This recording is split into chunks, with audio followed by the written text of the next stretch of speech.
రెండవ పేతురు 3వ అధ్యాయము. ప్రియులారా, ఈ రెండవ పత్రిక మీకిప్పుడు వ్రాయుచున్నాను. పరిశుద్ధ ప్రవక్తల చేత పూర్వమందు పలుకబడిన మాటలను ప్రభువైన రక్షకుడు మీ అపోస్తలుల ద్వారా ఇచ్చిన ఆజ్ఞను మీరు జ్ఞాపకము చేసుకొనవలెను. విషయమును మీకు జ్ఞాపకము చేసి నిర్మలమైన మీ మనస్సులను రేపుచున్నాను. అంత్యదినములలో అపహాసకులు అపహసించుచూ వచ్చి తమ స్వకీయ దురాశల చొప్పున నడుచుకొనుచు ఆయన రాకడను గూర్చిన వాగ్దానమేమాయెను? పితరులు నిద్రించినది మొదలుకొని సమస్తమును సృష్టి ఆరంభముననున్నట్టే నిలిచియున్నదే అని చెప్పుదురని మొదట మీరు తెలుసుకొనవలెను. ఏలయనగా పూర్వము నుండి ఆకాశముండెననియు నీళ్లలో నుండియు నీళ్ల వలనను సమకూర్చబడిన భూమియు దేవుని వాక్యము వలన కలిగెననియు వారు బుద్ధిపూర్వకముగా మరతురు. ఆ నీళ్ల వలన అప్పుడున్న లోకము నీటి వరదలో మునిగి నశించెను.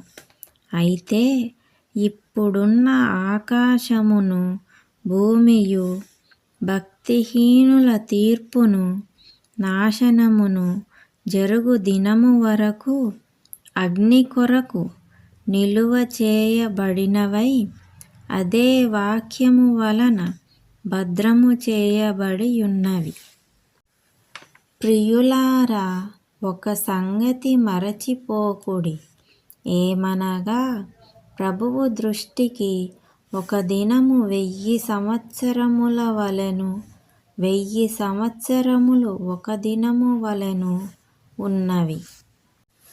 కొందరు ఆలస్యమని ఎంచుకొనున్నట్లు ప్రభువు తన వాగ్దానమును గూర్చి ఆలస్యము చేయువాడు కాడు గాని ఎవడునూ నశింపవలెనని ఇచ్చయింపక అందరూ మారు మనస్సు పొందవలెనని కోరుచు మీ ఎడల దీర్ఘశాంతము గలవాడై యున్నాడు. అయితే ప్రభువు దినము దొంగ వచ్చినట్లు వచ్చును.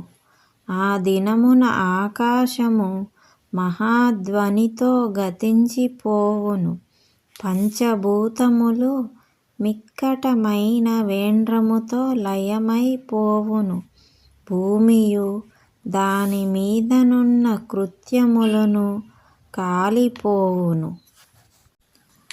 ఇవన్నీయు ఇట్లు లయమైపోవునవి గనుక ఆకాశములు రవులుకొని లయమైపోవునట్టియు పంచభూతములు మహావేండ్రముతో కరిగిపోవునట్టియు దేవుని దినపు రాకడ కొరకు కనిపెట్టుచు దానిని ఆశతో ఆపేక్షించుచు మీరు పరిశుద్ధమైన ప్రవర్తనతోను భక్తితోను ఎంతో జాగ్రత్త గలవారై యుండవలెను. అయినను మనమాయన వాగ్దానమును బట్టి క్రొత్త ఆకాశముల కొరకును క్రొత్త భూమి కొరకును కనిపెట్టుచున్నాము. వాటి యందు నీతి నివసించును.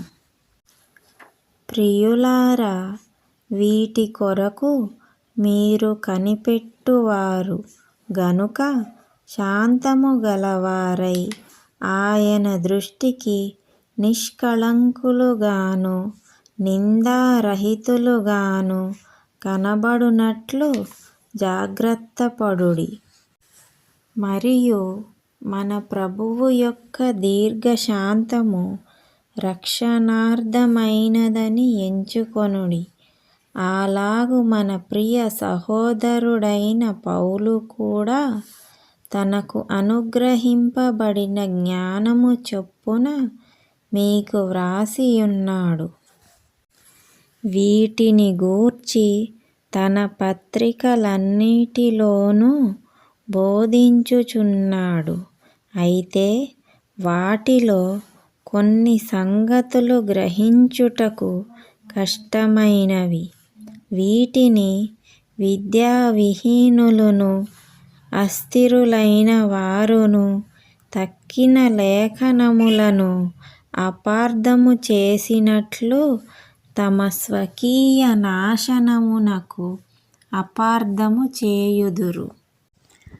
ప్రియులారా, మీరు ఈ సంగతులు ముందుగా తెలుసుకొనియున్నారు గనక మీరు నీతి విరోధుల తప్పు బోధ వలన తొలగింపబడి మీకు కలిగిన స్థిర మనస్సును విడిచి పడిపోకుండా కాచుకొనియుండుడి. మన ప్రభువును రక్షకుడునైన యేసు క్రీస్తు అనుగ్రహించు కృపయందును జ్ఞానమందును అభివృద్ధి పొందుడి. ఆయనకు ఇప్పుడును యుగాంత దినము వరకును మహిమ కలుగును గాక. ఆమేన్.